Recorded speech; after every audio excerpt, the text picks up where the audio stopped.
Mucha gente cree que los tanatólogos, ayúdale a mi hermano a pasar por el dolor o ayúdame a no sentir tanto dolor. Es imposible, es imposible. Obviamente nos sentimos perdidos porque el amor que sentimos por esa persona, ser querido, te hace experimentar un dolor tan fuerte el saber que físicamente ya no va a estar.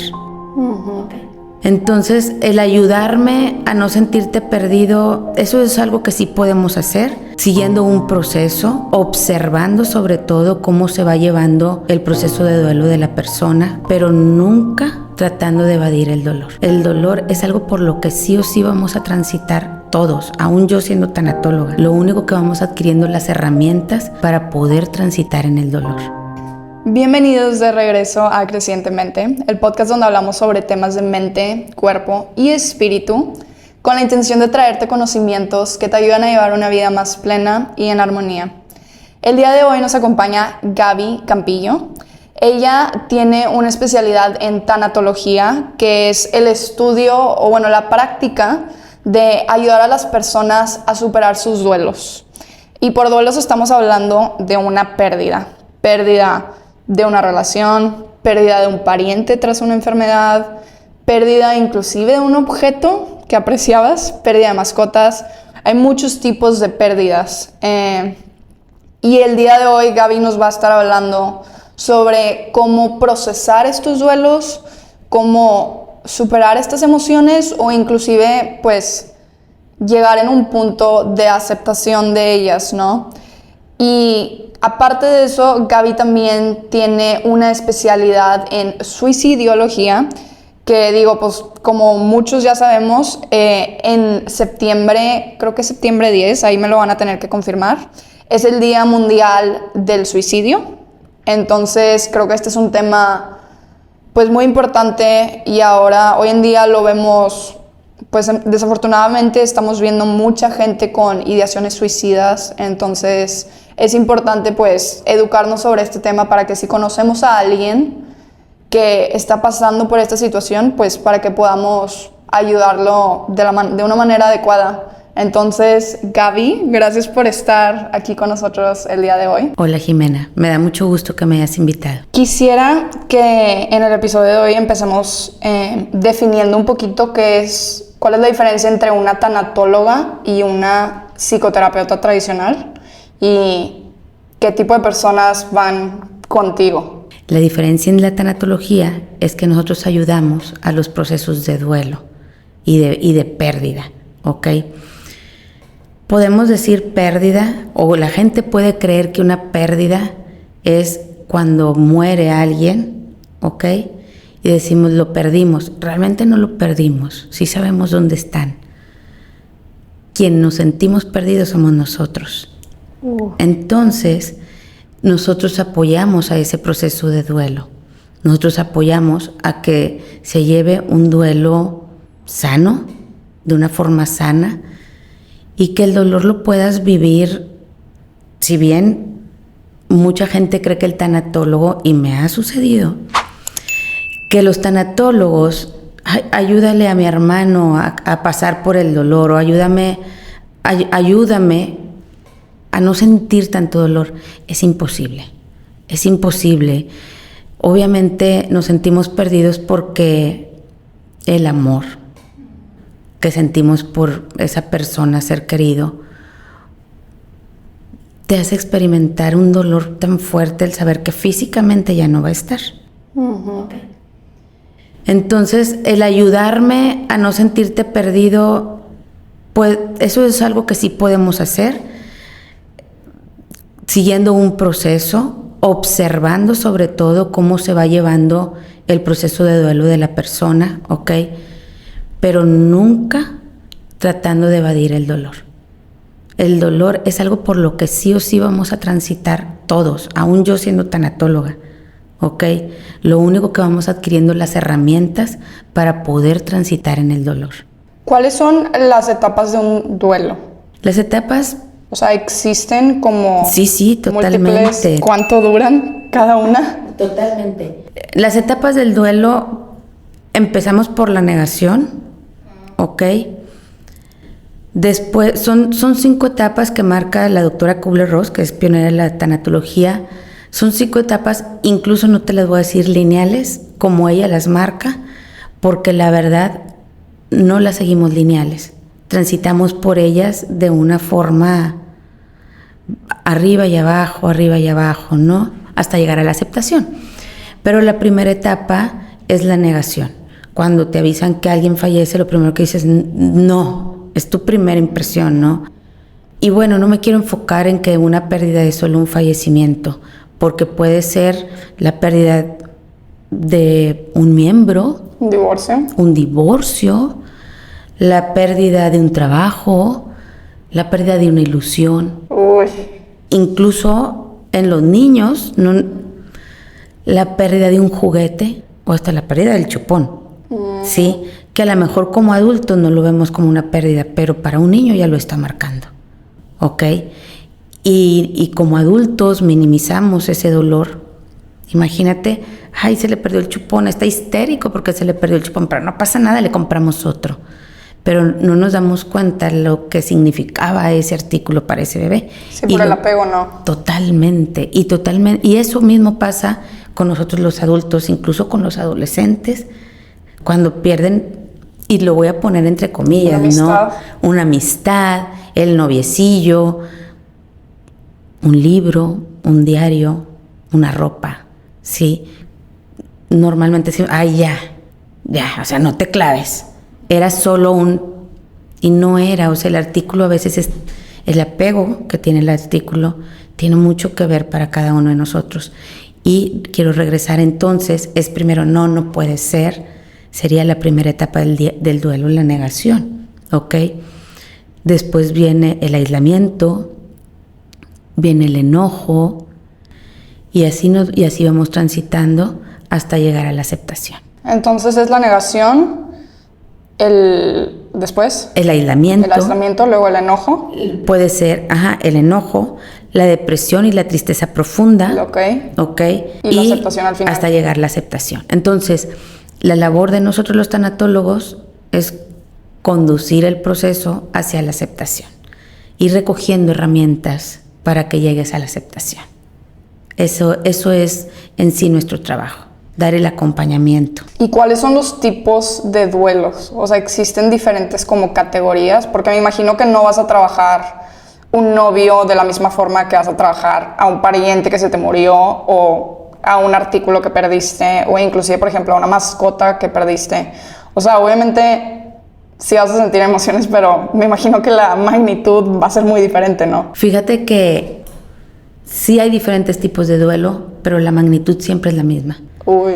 ¿Y por qué es la misma?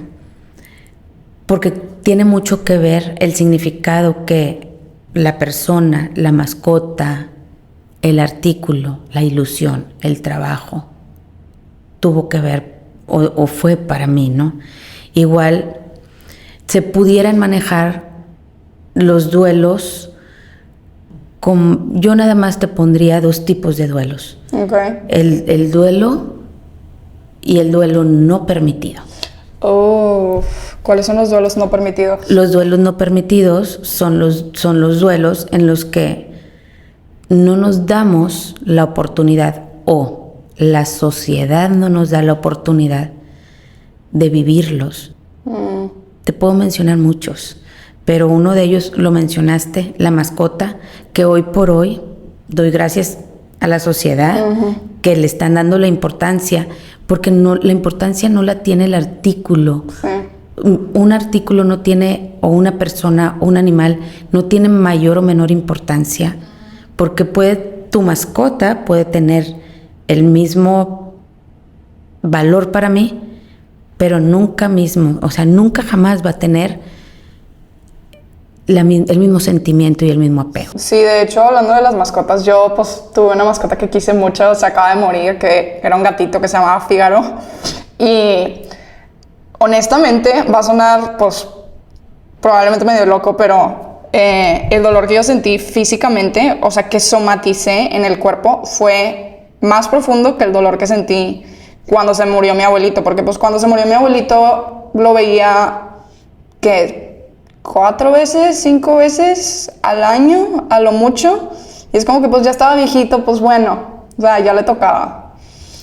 Pero cuando se murió mi mascota, o sea, Fígaro, que lo veía, era el primer ser con el que yo me topaba saliendo de mi cuarto. Entonces me despertaba y el primer ser que estaba ahí para recibirme era Fígaro.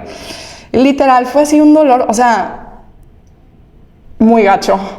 Pero pues como yo medito, dije, pues bueno, no lo voy a juzgar el dolor, ahí está la emoción, vamos a dejar que pase la energía. Y yo me iba a caminar de que a Chipinque, y lo que hacía era, pues, nada más sentir el dolor físico. Y fueron como 3, 4 días así de meditaciones, nada más. ¿Y lloraste? Lo sentí, sí lloré. Sí lloré, sí me acuerdo, sí lloré, o sea, cuando le hicimos la eutanasia, sí lloré mucho. Y luego ya fue como que, pues bueno, de que ya hice mi proceso, de que sí lo voy a extrañar. Y había ciertas cosas que, por ejemplo, yo me salía a tomar el sol en la terraza y él siempre se salía conmigo. Y las primeras veces que me salía me dolía, porque era de que, pues bueno, siempre estaba ahí para acompañarme, ahora ya no está. Pero sí conozco personas que, pues, han perdido, por ejemplo, familiares y luego pierden el perro y el perro es el que ahora, al que le lloran. No sé si, por ejemplo, en ese caso sería una forma de tapar la emoción del familiar o se pueden acumular los duelos o Sí, cómo claro. ¿Cuál es el caso? Sí, claro, los duelos se acumulan. Te quiero platicar un poquito de mi experiencia de cómo empieza mi camino hacia la tanatología. Desde muy chica, mis papás se divorciaron. Yo creo que yo tendría 3, 4 años, entonces a mí me preguntaban, oye, ¿te afectó? Pues no porque realmente no viví con él. Y luego, pero viví con abuelo. Bueno, no viví. Mi mamá trabajaba y estaba mucho con mis abuelitos. Y mis abuelitos mueren en un accidente en el terremoto de México, iban de vacaciones. Sí me dolió, yo tenía 13 años. Pero la palabra correcta de la aceptación es aprender a vivir con el dolor. Y aprendí. Mi mamá continúa trabajando. Y una tía la menor de mi mamá, es quien se queda, no al cargo, pero como acompañándonos mucho tiempo, ¿no? Mi tía tiene un accidente muy triste y queda cuadriplégica, ¿no? Estábamos muy pegados con ella, fue un dolor, igual aprendemos a vivir y en mi caso me concentré mucho en no bajar el dolor. Ya estaba más grande, en concientizarlo, lo mentalicé cañón. ¿Y qué necesita? Los niños eran chiquitos, 4, 8 y 10 años, ayudar, y así fue, ¿no? Después, los muchos años, su hijo del medio crece y a los 25 años tiene un accidente en la carretera y fallece. Este es tu primo, ¿verdad? Es mi primo, Okay. Del que te había comentado antes. Fue igual. Lo mentalicé totalmente, me cerré a vivir el duelo y me enfoqué. Hay muchas formas de enfrentar los duelos, ¿no? Y mi forma de enfrentarlo fue, alguien tiene que hacer algo. Y algo con los trámites. Su papá obviamente estaba en carretera. Sí, como tomar acción. Tomar acción, ¿ok? Entonces, seguí mentalizando el duelo y no me di la oportunidad de llorar, creando te voy a decir, como una costra cuando tienes una herida, Sí. se cicatriza y ahí está la herida, pero se forma una costrita que a lo mejor cada que te tocas esa herida, Sí, porque está infectado. y ya lo volviste a quitar y lo volviste a quitar la costrita y ahora nada más está, te duele un poco, te molesta cuando la tocas, ¿no? Okay. Sensible es la palabra. Y así fue como empieza esto. Entonces, cuando gracias a la mamá de mi primo comenzamos este rollo de la tanatología, ella ahora es una doctora en tanatología. Muy bien. Enfocamos y canalizamos el dolor, es cuando le empiezas a encontrar en lugar de un por qué, un para qué a las cosas, ¿no? Y aquí yo agregaría Otra etapa que Elizabeth Kubler-Ross no agrega en sus libros es ahora encontrar un para qué. Como darle un propósito a ese sufrimiento. Definitiva. ¿En qué sentido? Así es, darle un propósito al sufrimiento. Vivirlo en carne propia, darle un sentido. Y entonces tú me puedes entender, porque si ambas estamos en este rollo, queriendo acompañar con tanta empatía, te das cuenta que tú no eres la única que vive el dolor. Sí, si hay algo universal, es el dolor. Definitivamente. Y luego es universal y yo te puedo todavía, es lo más seguro que tenemos en la vida.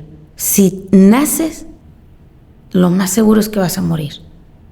Si naces y convives con personas, lo más seguro es que vas a convivir con la muerte y a convivir con el dolor. Sí. El problema es que nacemos y damos por hecho que la vida va a ser color de rosa. No, y que la vida es eterna. Sí, no. Sabemos, porque incluso me ha tocado gente que conocí un mortal, así, o sea, así llamamos a las personas. Somos simples mortales, pero no concientizamos la palabra mortal. Somos mortales. No sabemos cuándo, no sabemos cómo, pero de que vamos a morir, vamos a morir. Y qué mejor que entonces, esa es la labor de un tanatólogo, que cuando encuentres la muerte o te encuentres con la muerte propia, ajena o cercana, la encuentres ya con herramientas y con aceptación. Sí. Esto no quiere decir que no te va a doler. Definitivamente vamos a vivir el dolor, pero lo vives de una forma diferente. Primero, te das permiso. Segundo, conociendo que vas a pasar por las etapas, te das la oportunidad de transitar por ellas, ir y venir, ir y venir. Y me hiciste una pregunta que aún no te he contestado. ¿Cuánto dura el duelo? No se sabe. Si yo te pudiera decir 1 año, 2 años, o te puedo decir, puede ser 1 mes, puede ser 2 meses, pero te hablo del proceso de duelo.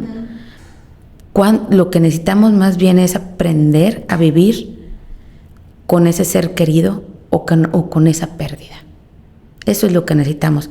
¿Cuánto dura? Según el apego que hayas tenido, según la convivencia que hayas tenido con la persona, y no se mide por el tamaño del amor. Y yo a veces les digo a mis pacientes, acabo de tener una paciente que perdió a su único hijo. Y que se vino a vivir a Monterrey para trabajar por su único hijo, porque tenía todo un plan para su único hijo. Entonces me decía, ¿qué voy a hacer ahora? Mi vida no tiene sentido porque yo vivía por mi hijo. Le dije, entiendo y difícilmente yo pueda sentir tu dolor, lo comprendo y trato de ponerme en tus zapatos, pero tu dolor es único. Aunque yo haya tenido muchos pacientes con el mismo caso, el dolor es único e irrepetible, porque pudiera haber tenido otro hijo, pero no se vive el mismo dolor. Sí, es otra persona, o sea, vas a experimentar diferentes cosas y ciertos recuerdos te van a traer a la mente a esa persona con la que experimentaste el amor, o sea, no puedes negar eso. La convivencia fue diferente, el lazo que nos unía, aún siendo hijo, es diferente. La convivencia, el amor, el apego, a lo mejor las actitudes de un hijo al otro hijo. Y lo mismo sucede con los papás. Pueden ser 6 hijos con un mismo papá y puede estar muriendo un papá diferente para cada uno. Así es el duelo. ¿Sales más rápido del duelo si te permites experimentar las emociones sin escondértelas? Totalmente. Las lágrimas, yo creo que limpian el alma. Ahorita yo te comentaba cuando falleció mi primo, obviamente, y lo recuerdo cuando me dijeron, mira, hasta la postura fue que te caes. Pero yo me di el permiso de caerme segundos, porque inmediatamente del corazón me lo llevé a la cabeza y en la cabeza dije, mi tía mi mamá, mis tíos. El carro está en la carretera, fue un accidente en carretera. ¿Quién va a ir por el carro? Las cosas, el cuerpo. Y empecé a tratar de racionalizar todo.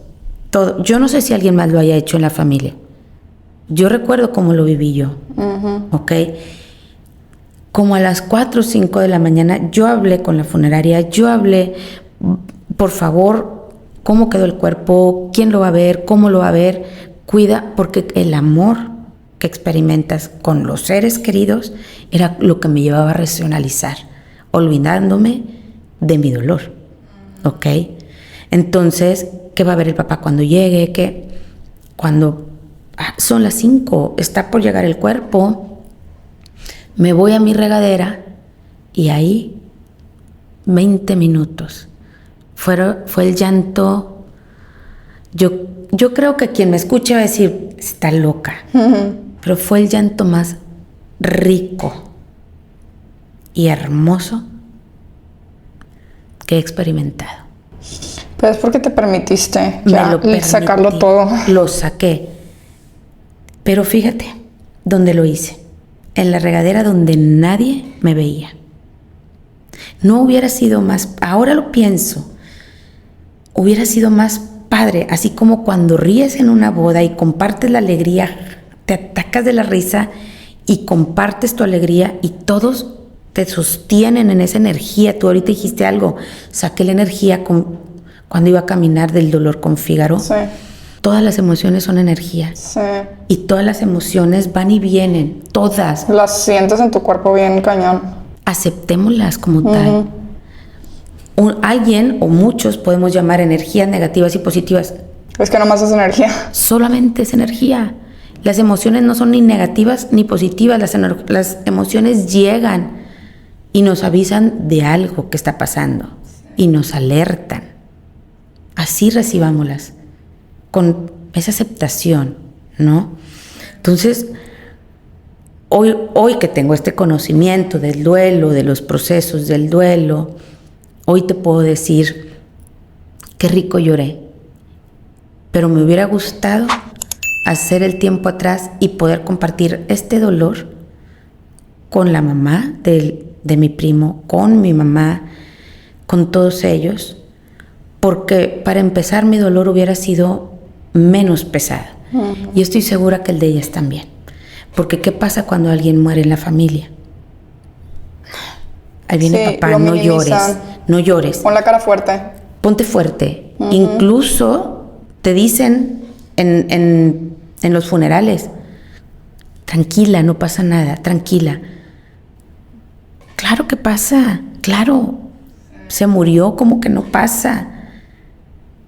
Y la siguiente, entiendo tu dolor, sientes el abrazo, pero tienes que ser fuerte. Ay, no. ¿Cómo? Sí, no. No tienes que ser fuerte.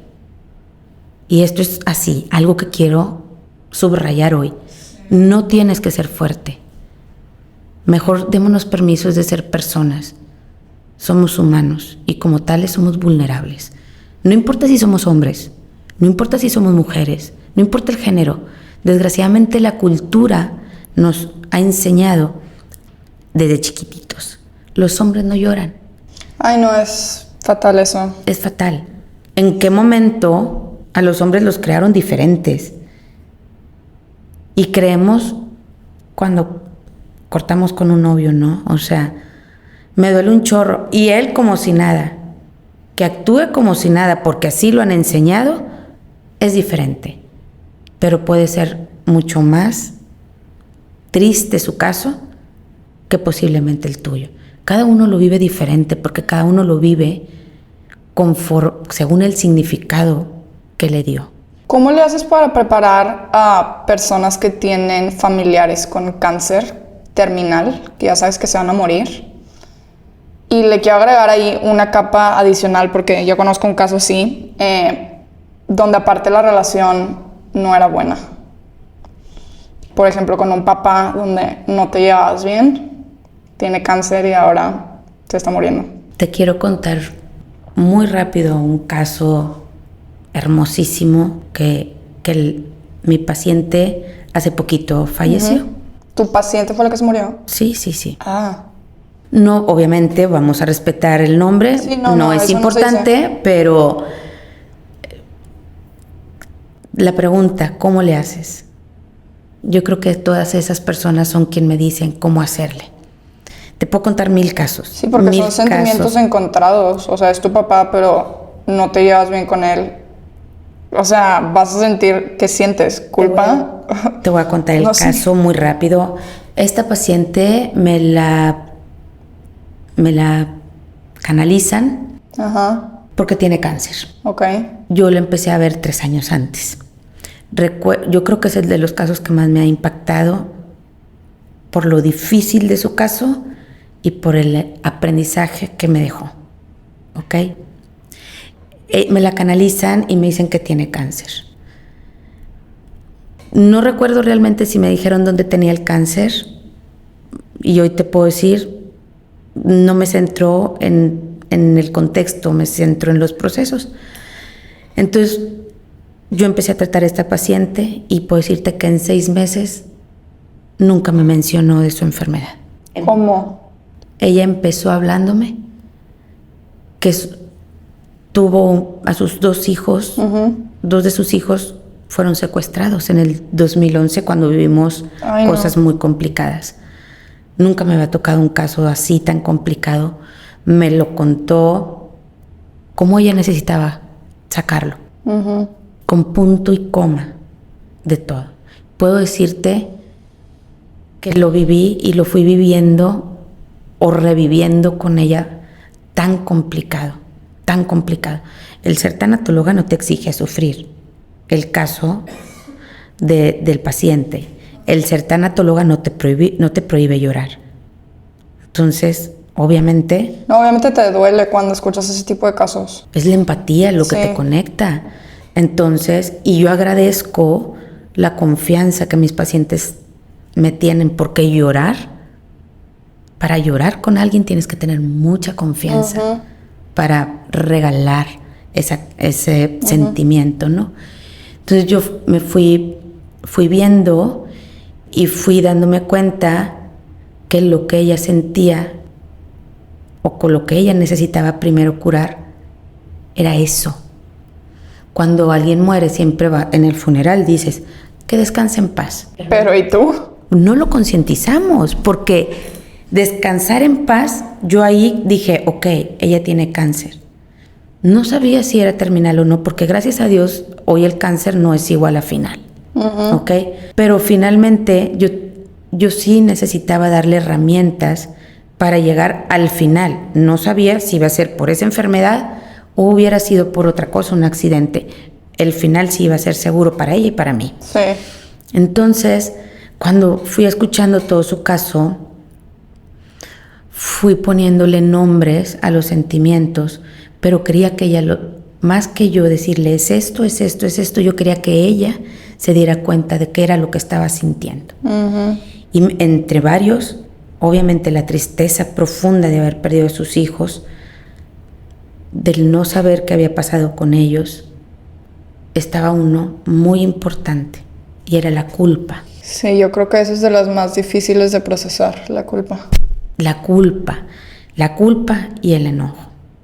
Entonces, era un enojo muy grande con uno de sus hijos, porque cuando habían llegado preguntaron por el nombre del hijo y uno de los hijos llegó y dijo, yo soy. El amor es el que le hizo decir yo soy él, proteger a su hermano. Y llegó el otro hijo y dijo, no, yo soy. Ay, Se los llevaron a los 2. no. Entonces ella sentía mucho el enojo con el hijo, el que sí era, ¿no?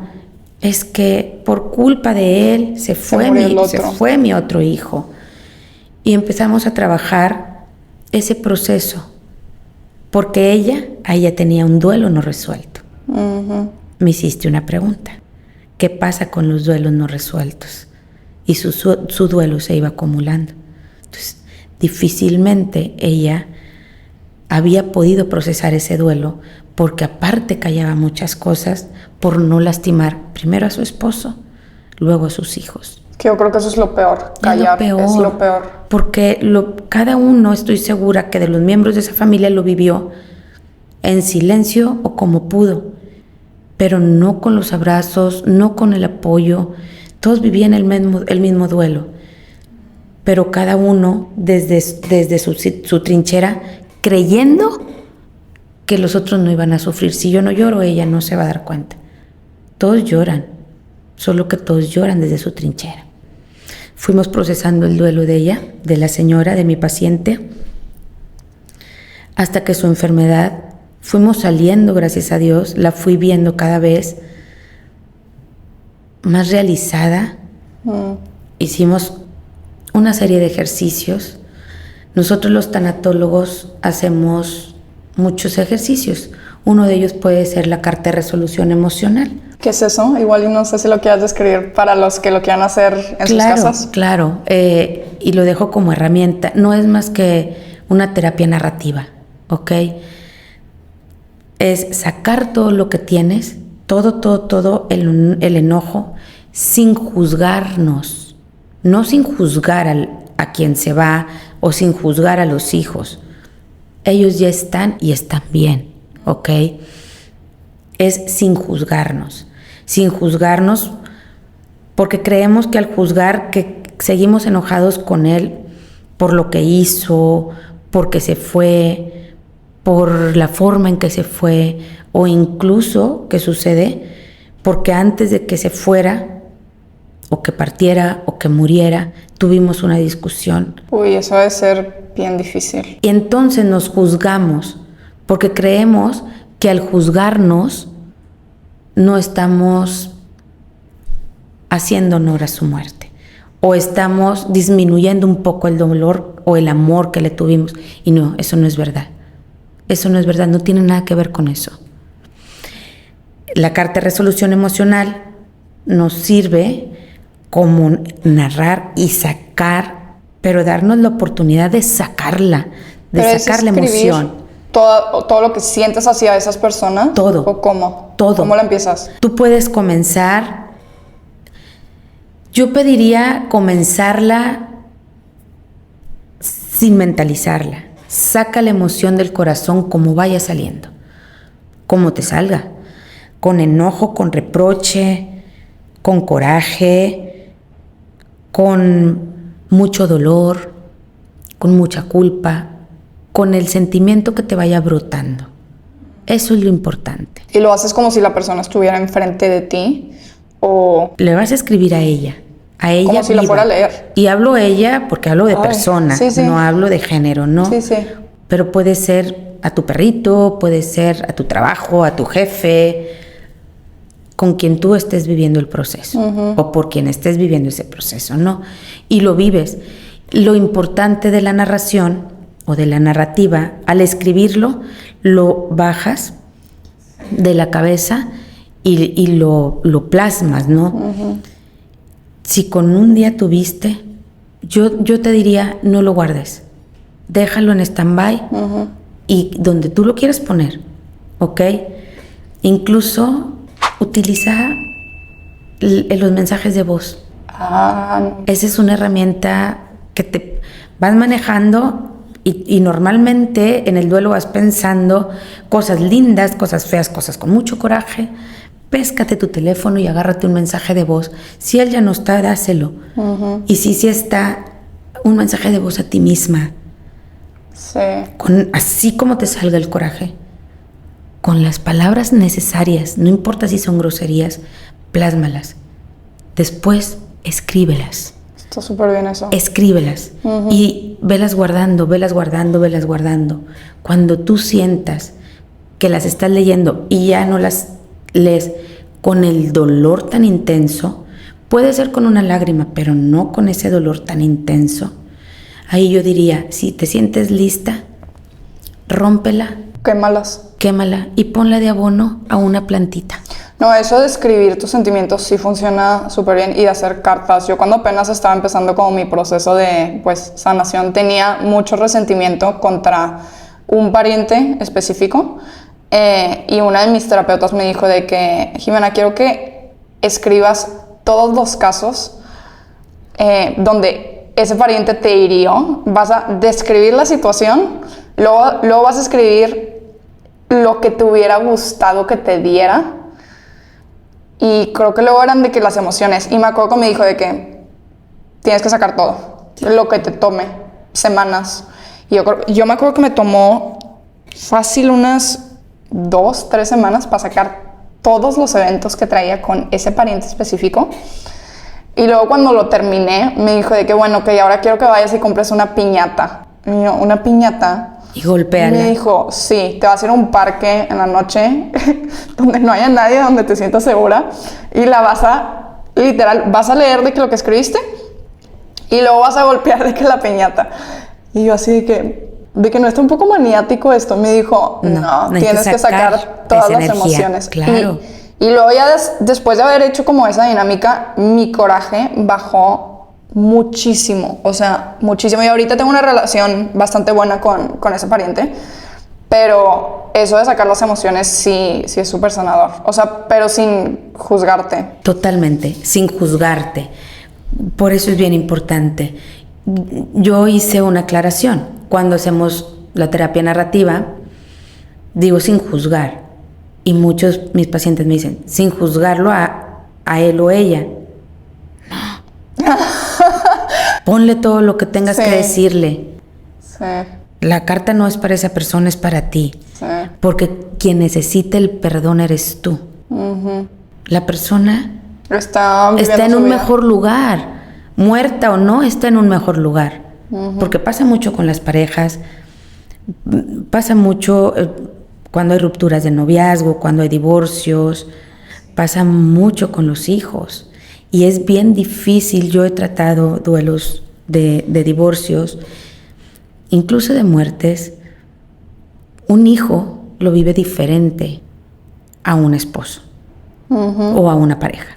Muy diferente.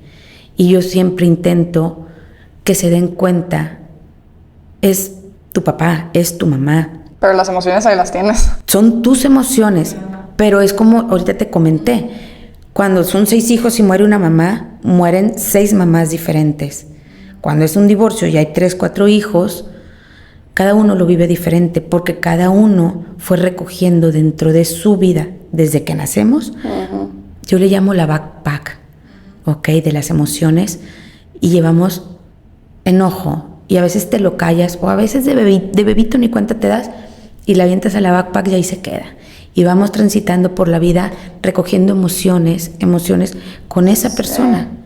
Y con la escuela.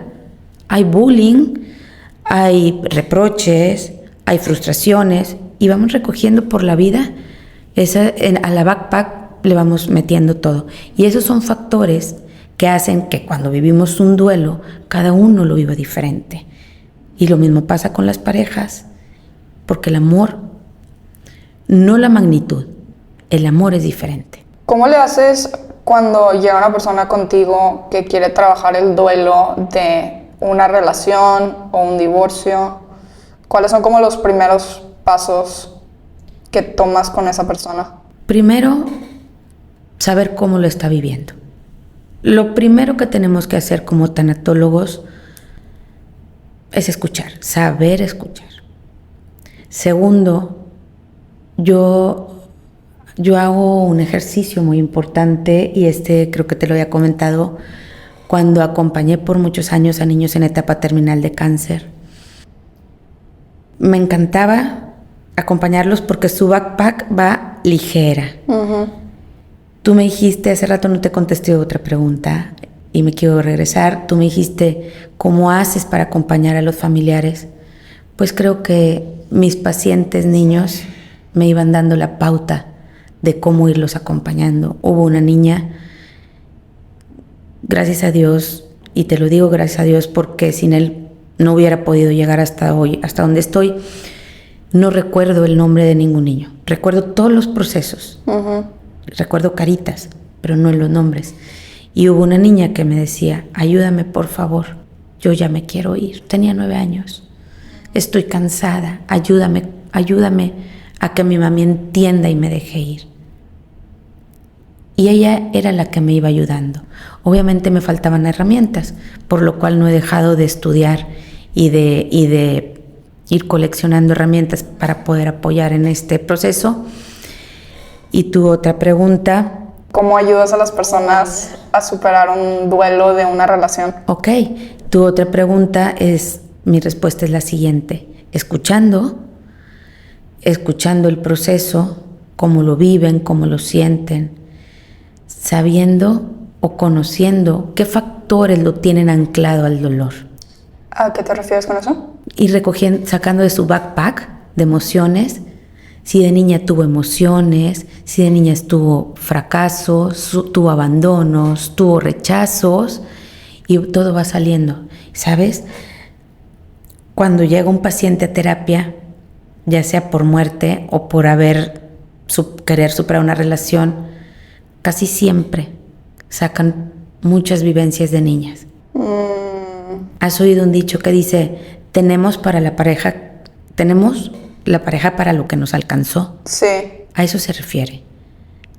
La pareja que elegimos es la pareja que vamos alcanzando según lo que llevamos cargando en la backpack. Interesante. ¿Ok? Uh-huh. Entonces, me enfoco en el proceso, me enfoco en todos sus factores que va sacando, sus frustraciones, cómo vive, si lo vivió como abandono, si lo vivió como traición, si lo vivió como rechazo. Ella misma me pone sobre la mesa las herramientas para poder yo trabajar. Yo no puedo trabajar igual a cualquier paciente. A cada uno se le trabaja según lo que fue viviendo en su vida. Y obviamente no me voy como la chismosa, no. A ver, platícame tu vida. Sí. Ellas mismas van sacando en el proceso lo que van necesitando que vaya saliendo. Van fluyendo. Y es así como voy sacando. Y entonces, lo que me va dejando en la mesa, si me deja un abandono, me habla mucho del abandono, me habla mucho de la culpa, me habla mucho porque he tenido parejas que me dicen, por favor, dime cómo hacer para no repetir patrones. Pacientes. Uh-huh. Dime cómo hacer para no repetir estos patrones. Siempre me voy hacia el mismo patrón. Uh-huh. Y me llego y continuamos en terapia.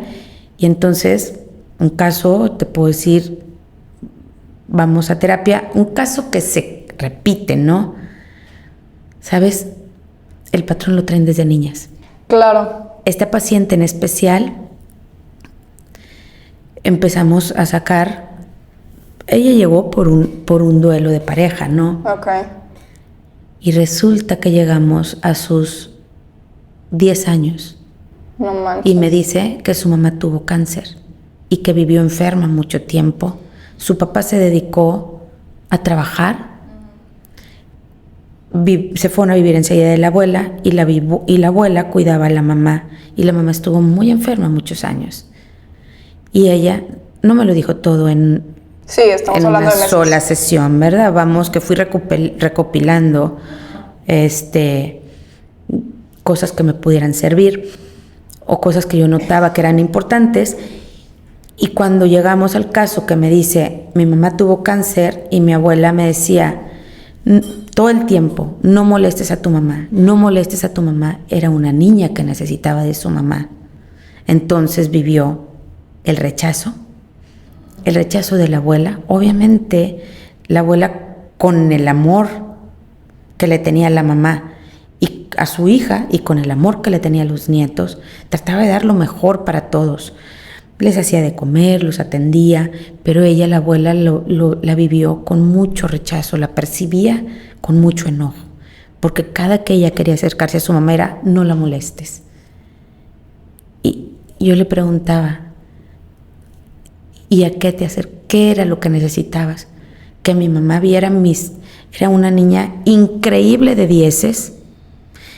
Dice que le cocinaba los mejores pasteles a su mamá y se los quería llevar, y que su abuela le decía, sí la dejaba cocinar para que se entretuviera y no viviera en el dolor de ver a su mamá no muerta, muy, muy enferma, pero a la hora que ella quería ofrecerle a la mamá el pedazo de pastel favorito, uh-huh. Mira lo que te hice. La abuela llegaba y le decía, no molestes. Entonces ella vivió ese duelo desde muy niña por 3 años. Dice que lo vivió desde los 8 hasta los 13, 14 años, que falleció con mucho enojo hacia la abuela y con mucho dolor y abandono, porque su mamá no veía todo lo que ella hacía por ella. Si nos vamos, me regresaba al patrón, yo le dije, ¿y qué más no ves tú que haces por ti? ¿Qué otras cosas no ves? Porque ella me decía, hago mucho por mis parejas y no se dan cuenta y finalmente se van. ¿Te das cuenta que el patrón se repetía y se iba a volver a repetir porque la nube iba con ella? Sí. A donde ella caminara, ella se entregaba de más para ser vista, porque desde niña, por la razón que quieras, válida, todas válidas, la mamá muy enferma, desde niña nunca la pudo voltear a ver. Vivió rechazos, vivió abandonos. Entonces, ¿cómo hago para superar las pérdidas de pareja o las pérdidas en general? Así, Jimena, escuchando, con una escucha activa, tratando, obviamente, lo que me ponen sobre la mesa, sin juzgar, sobre todo sin juzgar, un lugar seguro donde puedan hablar, puedan llorar. Normalmente, ahorita que dijiste de la piñata, que te dijo tu terapeuta. Sí, a mí me ayudó. Yo tengo en mi consultorio cojines decorativos. En el momento que lo necesiten, le digo, tome ese cojín. Si es necesario abrazar, y voy sacando lo que vaya necesitando el proceso. Si necesitas, es que si estuviera aquí, abrázalo como si estuvieras. Dile todo lo que no le dijiste. Y lo hacen. Y lo viven. Y cuando terminan, me dicen, wow, sentí que estaba aquí. Sí, sí, sí se siente. Y es, de veras, para ser tanatólogo, para ser terapeuta, yo una vez le pregunté a uno de mis maestros, le dije, ¿cómo le voy a hacer cuando tengo un paciente enfrente? Usa tu imaginación.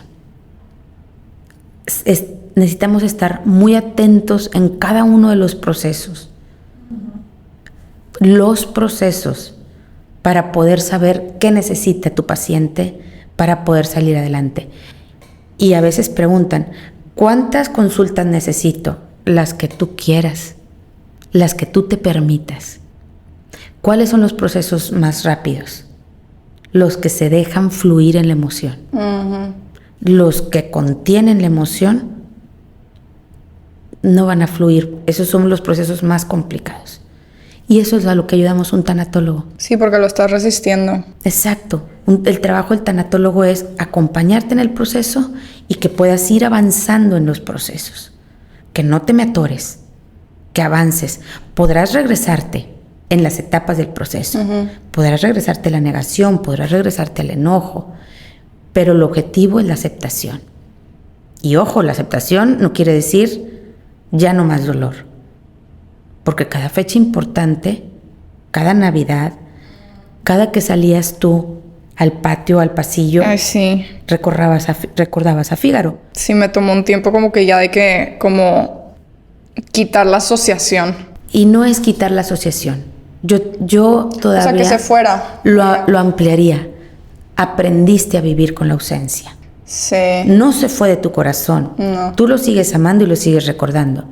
Solo aprendiste a vivir con la ausencia. No, pero esa experiencia la verdad sí estuvo bien interesante, porque dije, Dios mío, si esto es lo que siento con un gato, ¿qué fregados voy a sentir cuando se muera de que mi mamá o alguien así, de que importante para mí, o sea, o mis hermanos? El gato era importante para ti. Sí, era importante, pero es muy diferente a tener a mi mamá, quien me ayuda en los momentos difíciles. Digo, el gatito de que lo puedes acariciar y todo, sí.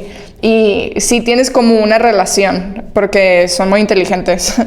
Pero, pues obviamente sí dije de que, ay, pues bueno, esto lo veo como práctica, porque pues eventualmente se va a morir. mi mamá, eventualmente se van a Totalmente. morir mis hermanos. Dios no quiera que sean. Todos somos mortales, todos Pero somos finitos. sí dije, ay, esto está más difícil. Fíjate, yo no te voy a decir que no va a haber dolor. Incluso yo como tanatóloga, Sí. yo he mentalizado el día que uno de mis hijos, mi mamá, mi esposo mueran, Ay, no, toca madera. pero va a pasar. Sí, obviamente, pero... Posiblemente me vaya yo antes. Ajá, eso es lo que y quiero egoístamente es lo que todo el mundo queremos, Sí. no vivir el dolor, ¿no? Pero lo he mentalizado y no por ser tanatóloga no voy a llorar. O sea, por ser tanatóloga obviamente lo voy a sufrir y lo voy a sufrir posiblemente de una manera muy intensa. La diferencia es que lo voy a sufrir con herramientas, ¿ok? La diferencia es que voy a conocer las etapas del duelo y voy a saber cómo transitar por cada una fluyendo en el dolor, ¿ok? Pero la mejor forma de poder hacer honor a la muerte es trabajando y caminando hacia ella. ¿En qué forma? Como personas de nuestra propia muerte, no quedarnos con sueños, transitando por el miedo. Yo les digo a mis pacientes, imagina el miedo como un puente colgante. Al principio, y te vas dos pasos atrás y luego vas en medio y dices, no, ya estoy aquí, sigue adelante, avanza, brinca el puente. Lo que necesitas es brincar el miedo. No te quedes con la ilusión, no te quedes con el sueño. Realízalo. No sabemos si al llegar vaya a ser lo que esperabas, pero al menos lo intentaste, ¿sí? No te quedes sin decirle a alguien que lo quieres. Es muy difícil y yo te confieso que a cada uno la vida nos fue poniendo. Regreso a la backpack. Yo confieso que mi backpack va cargada. Gracias a Dios, todas estas personas y experiencias de muerte me han ayudado a vaciarla, pero no por completo, porque al día vamos recogiendo, ¿no? Nada más que hay que irlas trabajando. Y yo soy muy dura para abrazar, soy seca. La vida me fue poniendo mecanismos de defensa. Yo no te puedo decir, porque como muchos decimos, la vida me fue enseñando esto y esto es lo que soy. No es cierto. La vida nos pone mecanismos de defensa por cuestiones. Te platiqué todas mis pérdidas, que a lo mejor no fueron conscientes, pero al sentir que ya no están, me puse una barrera como una armadura que hoy oxidada ya no me sirve. Entonces, para mí es difícil decir te quiero, para mí es difícil abrazar, me cuesta mucho trabajo. Intento compensarlos con otras cosas, compensarme yo, porque finalmente el día de mi muerte yo me voy a quedar con eso. Posiblemente todos los demás también, pero cada uno tenemos nuestra tarea. ¿Ok? Entonces, transitar hacia la muerte es eso, no te quedes con nada. Yo era súper miedosa. En la familia, mis cuñadas son aventureras. Íbamos de viaje y yo las veía en el fondo del mar y yo decía, wow, ¿cómo pueden? Y últimamente me he dado el permiso de hacerlo, descubriendo cosas hermosísimas que si no hubiera hecho ese esfuerzo no lo hubiera descubierto. Entonces, démonos el permiso de ser y hacer mientras estamos vivos. Y un día a la vez. Saborear un día a la vez. Obviamente tenemos angustias, obviamente tenemos necesidades, pero no te angusties, mañana no sabemos si estaremos. Es más, estamos angustiados por dinero, porque posiblemente no podré pagar X deuda. Qué flojera tener una vida todo el tiempo preocupada por dinero. ¿Y qué pasa? Que las cosas vienen por añadiduría. Y la inteligencia emocional, cuando estamos en un proceso tranquilo, nuestra cabeza está más libre para pensar, ¿ok? Y en el proceso de duelo con alguien más, es justamente eso es a lo que ayudo. Que no se queden con culpas, que no se queden con nada. ¿Sabes? Hay algo que hoy en día estas nuevas generaciones y no tan nuevas, porque yo me puedo ir hasta en mis generaciones como mamás. Hay una culpa con la que nos quedamos mucho. Estamos sujetos e inmersos a la sociedad, a lo que la sociedad nos dicta. Ah, sí, yo ya solté esa necesidad. A lo que la sociedad nos dicta. Te felicito, Jimena. Súper innecesaria. Innecesaria, sujetos al qué dirán. Desgraciadamente los papás damos esa educación. Quiero decirte, y tristemente, que también soy suicidóloga. Eso no es lo triste, surge por empatía, pero como suicidóloga me han llegado casos de adolescentes con ideación suicida, muchos con intentos. ¿Sabes qué es lo que los tiene? ¿Qué sucede y por qué los tenemos así? Las expectativas de los padres. Las expectativas de los padres y las expectativas de la sociedad. Muchos de ellos, yo quisiera, ni siquiera lo que quieren es morir. Yo les he llegado a decir, ok, si hubiera otra posibilidad, entiendo que entonces tú no quieres morir. No, yo quiero ser feliz. Si la muerte no fuera la posibilidad, dame otra. Cerrar los ojos y estar en otro lugar, con otra gente, con otras expectativas de la sociedad. Yo puedo decir que aquí en Monterrey tenemos o queremos cumplir expectativas muy altas que ni siquiera cumplen nuestras propias expectativas. Sí, no, alguien más te las da y probablemente ni siquiera te hace feliz eso. Dice que entonces, ¿por qué estás tratando de hacer eso si no te da nada? Si no te da nada. ¿Y sabes por qué? Por aceptación. Sí. Y me voy más atrás. Pero ahí a la persona a la que no estás aceptando es a ti misma. Totalmente. Entonces es contraproducente. Me voy más atrás. ¿Y qué no aceptas tú de ti? Sí. ¿Qué es lo que no aceptas de ti? ¿Ok? Eso es un duelo, Jimena. Sí. Y yo creo que es de los duelos más complicados y más comunes hoy en día. ¿Cuál? ¿El duelo a la aceptación o cómo? El duelo a no poder cumplir las expectativas, el duelo a la ilusión, el duelo a no saber quién soy. Sí. Me encantaría que desde kinder se trabajara en los colegios, tanto como papás como con hijos, en la educación a la emoción. ¿Tú cómo lo trabajas, ese duelo? O sea, si hay una persona contigo con pensamientos suicidas y que tú ves que el mayor problema ahí es las expectativas, tratar de cumplir, porque eso hay que especificar, tratar de cumplir las expectativas de otros. ¿Cómo le haces para como centrar a la persona y que se empiece a aceptar a sí misma? Mira, primero regreso. Cada ser es único, irrepetible. Primero, conocer qué lo lleva a la ideación, qué lo lleva a no querer estar, ¿ok? Es muy importante identificar si hay trastornos, ya patologías, ¿no? Estamos hablando esquizofrenias, estamos hablando incluso si hay alguna otra enfermedad como adicciones. Si sí las existen, pues definitivamente canalizar con un psiquiatra y es importante porque también hay pacientes, no, un psiquiatra no. No juzguemos o no prejuiciemos, ¿ok? Un psiquiatra es un médico. A veces todos nuestros transmisores o sustancias químicas del cerebro se vuelven locas y necesitamos de ayuda médica para poder tranquilizar y poder tener todo equilibrado y entonces como terapeutas, como tanatólogo, yo poder apoyar el proceso, ¿ok?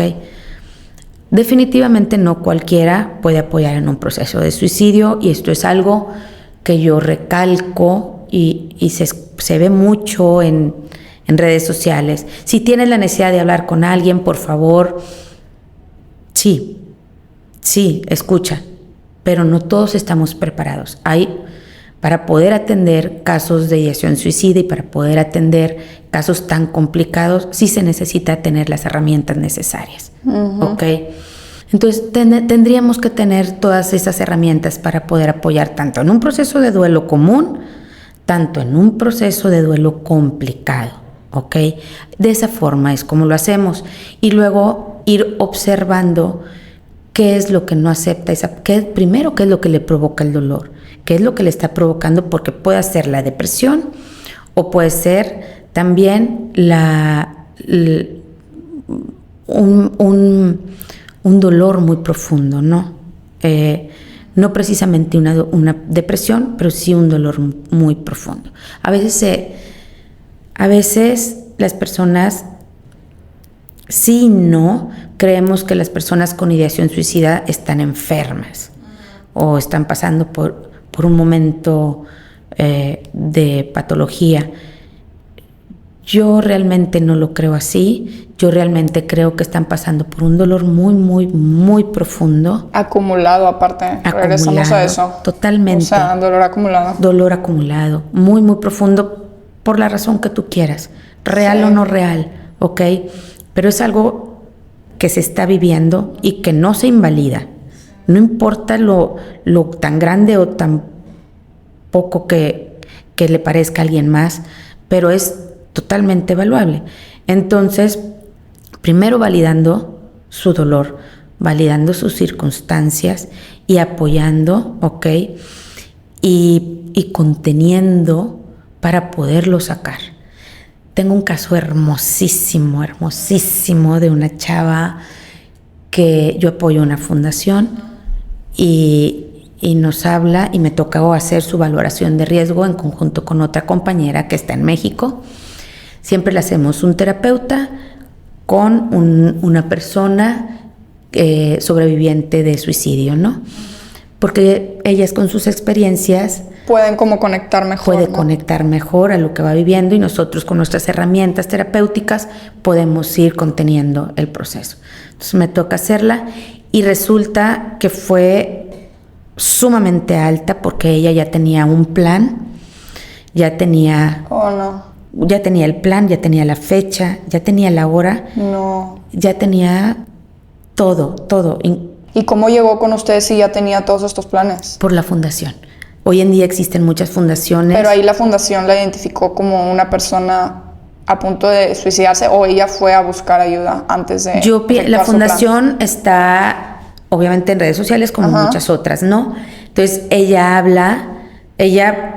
yo creo que googlea la palabra me quiero morir, inmediatamente sale la fundación y en la fundación abajo de la página dice si tienes ideación o alguien con riesgo, pica aquí y se va directo a un CAT, que es un centro de atención telefónica, donde contestan, tenemos varios terapeutas y contestan. Y ella llegó ahí. Y ella llega ahí. Okay. Entonces, lo que hace la terapeuta es primero tocar el caso, tratar de escuchar, canalizar, y luego nos canaliza, y si ella considera que el riesgo es alto, se hace una valoración de riesgo, me piden en este caso la valoración y así es como llega conmigo y ya nosotros canalizamos de una manera multidisciplinar, con muchos terapeutas. Igual antes de que empieces a contar el caso, si nos pudieras decir cuáles son los factores estos de riesgo que ya categorizan a una persona como alguien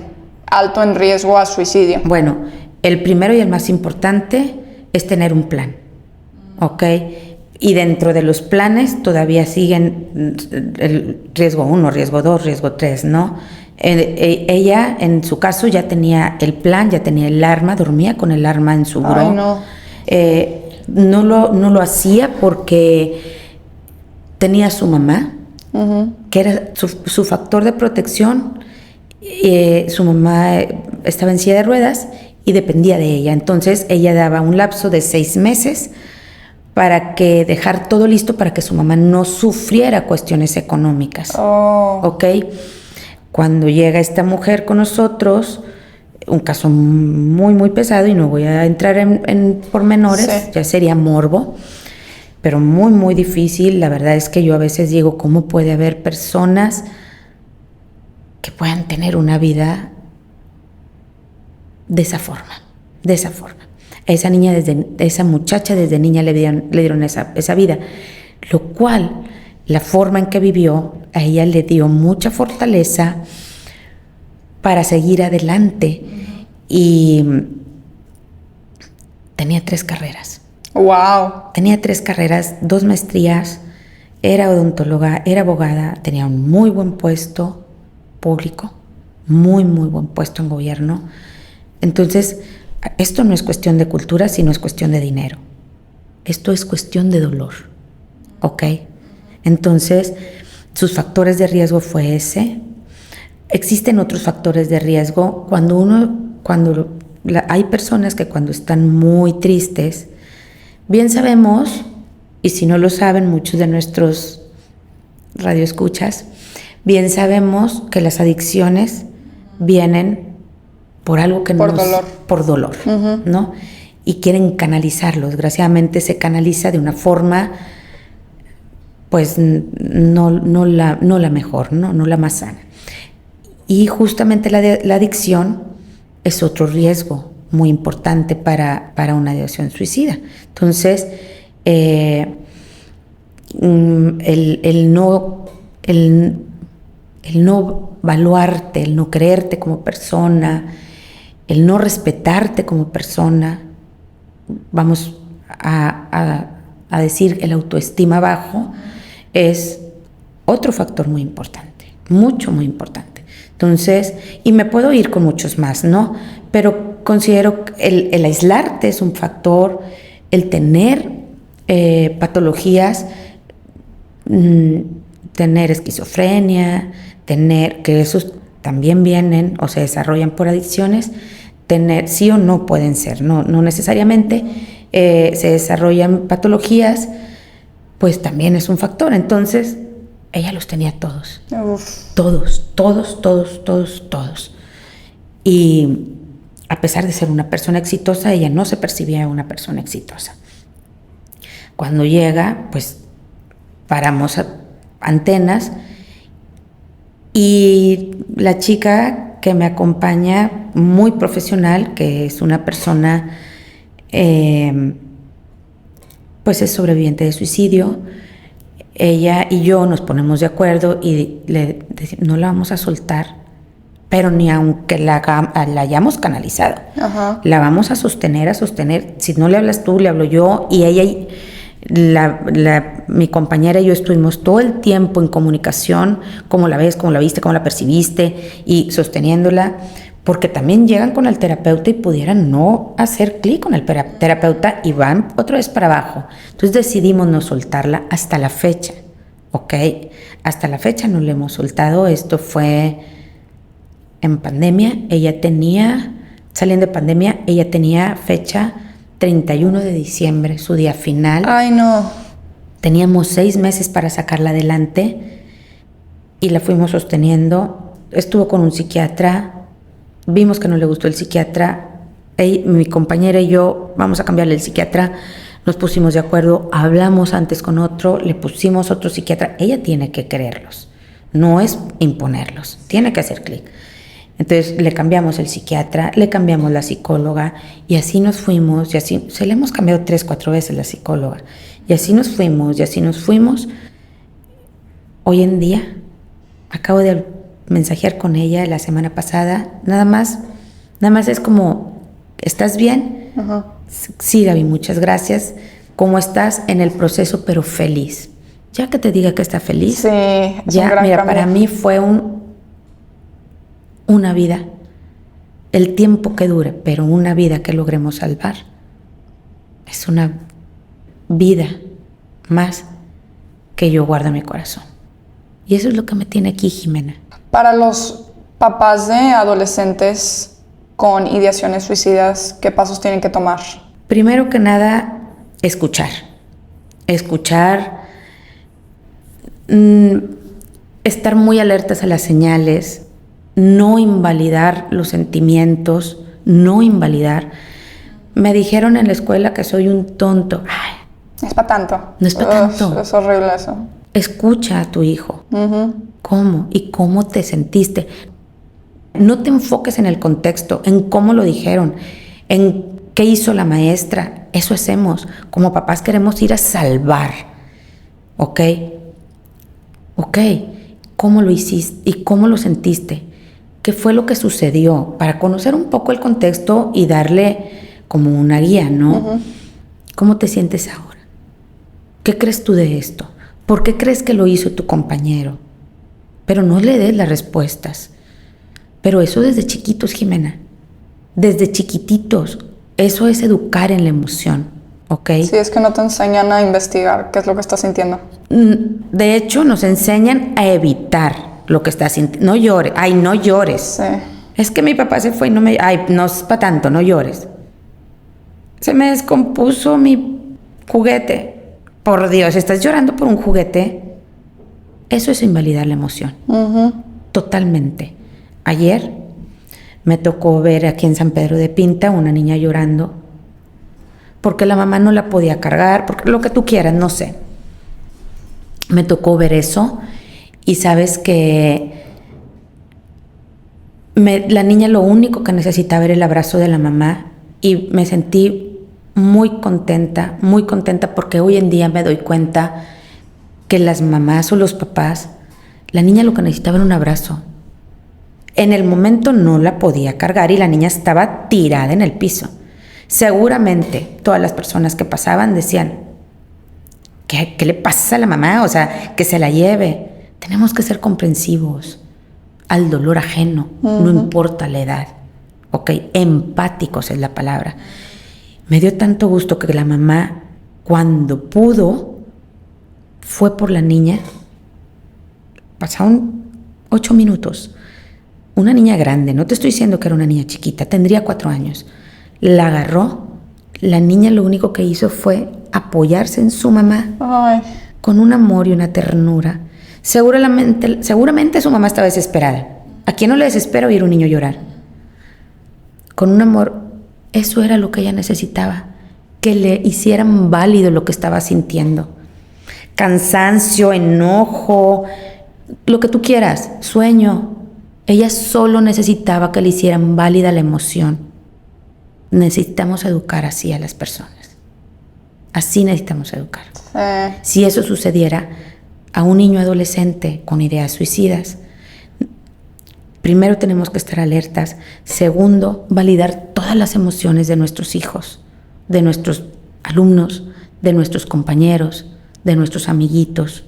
No importa quiénes seamos, de quien nos escribe en una red social. No importa. Tener una escucha activa. Escucha activa quiere decir, no voy a hablar, no voy a juzgar, no voy a hablar de lo que yo haría, porque como yo lo vivo no es como él lo vive. Eso es escucha activa. Es validar la emoción, cómo te sientes, qué puedo hacer por ti. Nada más eso. A veces queremos hacer de más. La gente no lo necesita. Suceden los duelos por oncología. Cuando las personas están pasando por una etapa de cáncer, uh-huh. Salen, se hacen grupos de rifas, se hacen grupos, yo te ayudo, yo te llevo comida, yo lo hago. ¿Y sabes algo? Nunca le preguntan a la persona que padece, ¿qué puedo hacer por ti? ¿Qué necesito? La mayoría de las veces, en el primer caso, es una vergüenza para ellos que los demás los vean ya no como persona, sino como la enferma de cáncer. Dejamos de ver a las personas y ahora las empezamos a ver como un número de cama, como una estadística de enfermo, como una estadística de suicidio. Preguntemos, ¿qué puedo hacer por ti? Eso es una escucha activa. Y no intentes hacer más de lo que la gente te pide. Sí. No todos podemos recorrer a todos. Aunque queramos ser empáticos con el amor y amemos a todos, no todos tenemos la misma confianza. Uh-huh. Tenemos a alguien en la primera fila, a otros en la segunda, y a muchos más los ponemos allá arriba, en las bancas. Cuando los necesite, recurriré a alguno. Y así es.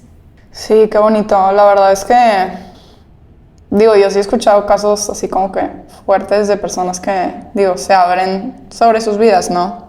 Y trato como que de no poner mi propia historia como que en la ecuación, ¿no? Porque pues como tú dices, a veces la gente literal nada más quiere que la escuches. O sea, yo he tenido casos donde literal lo único que necesito es que me escuchen y que no me digan nada. Nada más necesito a alguien que me escuche. Y es bien difícil hablar con alguien. ¿Qué sucede? A veces cuando estamos tristes, y me voy a enfocar en esto último que dijiste, solo necesito a alguien que me escuche. No estamos preparados para ver el dolor ajeno. No es el amor, no nos permite ver sufrir a alguien más. Sí, porque lo quieres tratar de solucionar súper rápido y a veces eso no es lo ideal. Totalmente. Entonces, ni siquiera los dejamos hablar. Ay, no, ¿qué te doy? ¿Qué te llevo? Vamos al cine. Te traigo un café. Te traigo... Es más, es muy común ahora ver a las personas que llegan con galletitas y café a los funerales. Se agradece, es un gesto hermoso. Hermoso el gesto. Pero en el inconsciente lo hacemos como para dar un confort, una palmadita. Qué lindo. Yo no lo invalido, no les digo que lo dejen de hacer, pero sí analizo el por qué lo hacemos. Lo hacemos porque va más con lo que sentimos nosotros hacia el otro. Sí. ¿Sí? Y yo te puedo decir, de todo esto que hoy hemos hablado, hay una palabra: amor. Todo surge desde el amor. Sí. Desde el amor no queremos ver sufrir. Desde el amor sufrimos cuando se van. Sufrimos cuando se van. Desde el amor está la ideación suicida. El amor por mí, el amor que no siento, por amar a alguien que hoy no tengo. ¿Sí? Yo una vez hice un comentario y en el comentario hago videitos cortos de TikTok, ¿no? Con pocos párrafos, y en uno puse: el dolor es lo que pagamos por haber amado. Sí, estoy completamente de acuerdo. Continúa. Te comentaba que subí en un video y pongo yo ahí: el dolor es lo que pagamos por haber amado. Y una persona me contesta: no estoy de acuerdo. Y es válido, ¿no?, que no esté de acuerdo. Pero yo me refiero más a... a mí me hubiera gustado más bien preguntarle: entonces, ¿te gustaría que esa persona nunca hubiera vivido? ¿Nunca hubiera existido? Sí. ¿Hubieras evitado no pasar el dolor que hoy sufres por haberlo perdido, por haberlo despedido de la forma que tú quieras, por haberlo amado, porque se murió, porque se fue? ¿Hubieras preferido que jamás hubiera pasado por tu vida con tal de no haber sentido el dolor que hoy sientes? Yo creo que esa persona me hubiera contestado que no. Sí, yo estoy de acuerdo. Yo cuando fue lo de Fígaro, te digo, para mí eso fue como que una experiencia de mucho aprendizaje. Y en una de mis meditaciones dije de que bueno, ok, tuve 9 años donde disfruté pues convivir con este ser, y voy a tener 1 o 2 semanas de dolor si proceso todo bien. Dije, ¿pagaría el precio otra vez? Sí lo pagaría otra vez. Definitivamente, Jimena. Y lo mismo va a pasar con nuestros familiares, y lo mismo va a pasar con tu mamá, y lo mismo va a pasar con tus hermanos, y lo mismo va a pasar con tu papá. Va a suceder exactamente lo mismo. ¿Qué es lo mejor que podemos hacer? No quedarnos, te platicaba de mi paciente, no quedarnos con culpas, no quedarnos con nada, absolutamente nada no dicho, no quedarnos con agradecimientos, no te quedes con nada, no te quedes absolutamente con nada. Definitivamente, a veces guardamos muchos rencores de cosas que ni siquiera nos las están haciendo a nosotros, no son personales y no tienen nada que ver con el amor que la gente nos tiene. tiene más que ver con el amor que ellos con el sienten hacia sí backpack mismos. que llevan cargando, con el amor que no percibieron de niños, con el amor que no percibieron con los rechazos, por los abandonos, con las frustraciones. Yo he aprendido a darme cuenta que nada es mío, pero nada, ni cuando me faltan al respeto, ni cuando nada es mío. Todas las personas hablan más de sí mismos que de mí. Así te lo digo. Si alguien me llega un día a decir no sé, una grosería, un maltrato, no es conmigo. A lo mejor tiene más que ver con las expectativas de esa persona que tiene hacia mí que conmigo.